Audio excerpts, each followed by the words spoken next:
بسم اللہ الرحمن الرحیم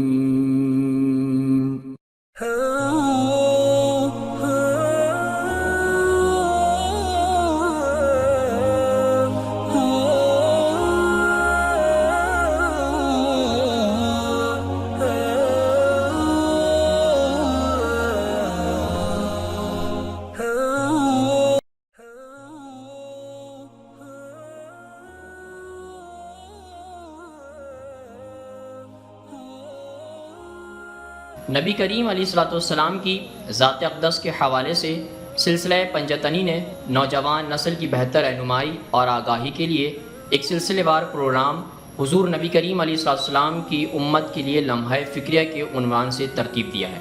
آج اس سلسلے کی اگلی قسط کا ہم آغاز کرتے ہیں۔ کچھ لوگوں میں یہ ابہام تھا کہ در حقیقت حضرت اماں خدیجۃ الکبریٰ رضی اللہ تعالی عنہا کے بعد اللہ کے رسول صلی اللہ علیہ وسلم کے ہاں ایک بچہ پیدا ہوا جو ایک مصری غلام حضرت ماریہ قبطیہ رضی اللہ تعالی عنہ سے پیدا ہوا تھا، جنہیں اللہ کے رسول علیہ السلام نے آزاد کر دیا تھا، اور وہ مسجد کے احاطے سے دور ایک حجرے میں قیام پذیر تھی۔ ان کے بطن سے جو لڑکا پیدا ہوا اس کا نام ابراہیم تھا، جو عرب کے قدیم ناموں میں سے ایک تھا، مگر وہ 17 ماہ کی عمر میں ہی وصال کر گئے تھے۔ یعنی باپ دادا کے برعکس جن کے لیے قدیم نام رکھا گیا تھا وہ بلوغت کو نہ پہنچ سکے۔ ایک ایسی ثقافت جس میں بیٹے کو اپنے باپ کی زوجیت کی علامت اور اس کا وارث سمجھا جاتا تھا، وہ صرف 17 ماہ کی عمر میں چل بسے۔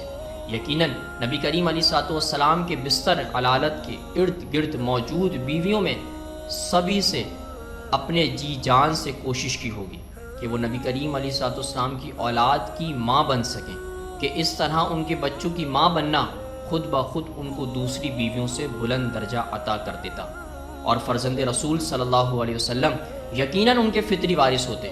اس سے بڑا کوئی اعزاز نہیں ہو سکتا تھا۔ چنانچہ ان میں سے ہر ایک نے یقینی طور پر اللہ کے رسول صلی اللہ علیہ وسلم کے ذریعے حاملہ ہونے کی پوری کوشش کی ہوگی، اور بالخصوص حضرت اماں عائشہ صدیقہ رضی اللہ تعالی عنہا جو سب سے چھوٹی تھیں اور آپ کو بہت عزیز تھیں، انہوں نے بھی اس کی خواہش رکھی ہوگی اور اپنی بے اولادی کی وجہ سے پریشان بھی ہوں گی۔ ایسا ممکن نہیں کہ انہوں نے کوشش نہ کی ہوگی، لیکن یہ خواہش بے سود رہی۔ شاید اماں خدیجہ رضی اللہ تعالی عنہا کی یاد کے ساتھ نبی کریم علیہ السلام کی یہ مثالی وفاداری کی علامت تھی، وہ عورت جس نے ایسے مشکل وقت میں اپنے آپ کو بازوؤں میں تھام لیا تھا جب وہ اللہ تعالیٰ کی طرف سے پہلی وحی کے بعد ایک خوف اور سختی کی ملی جلی کیفیت میں تھے، اور اللہ کے ساتھ اپنی پہلی ملاقات سے لرز رہے تھے۔ قرآن کی پہلی وحی جس میں اللہ نے انہیں یقین دلایا کہ واقعی اللہ کے رسول اور پیغمبر ہیں۔ اس طرح شاید صرف اماں خدیجہ رضی اللہ تعالی عنہ کو یہ اعزاز حاصل تھا کہ وہی اللہ کے رسول کے بچوں کی ماں ہو سکیں، اور صرف ان کی سب سے بڑی بیٹی حضرت اماں فاطمہ زہرا سلام اللہ علیہا نبی کریم علیہ السلام کی قیمتی نواسوں اور حسن حسین کی ماں ہو سکیں۔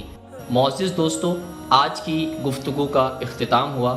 انشاءاللہ کل آپ سے پھر ملاقات کریں گے ایک نئے ذکر اور فکر کے ساتھ۔ اپنا بہت سارا خیال رکھیے گا۔ اللہ حافظ۔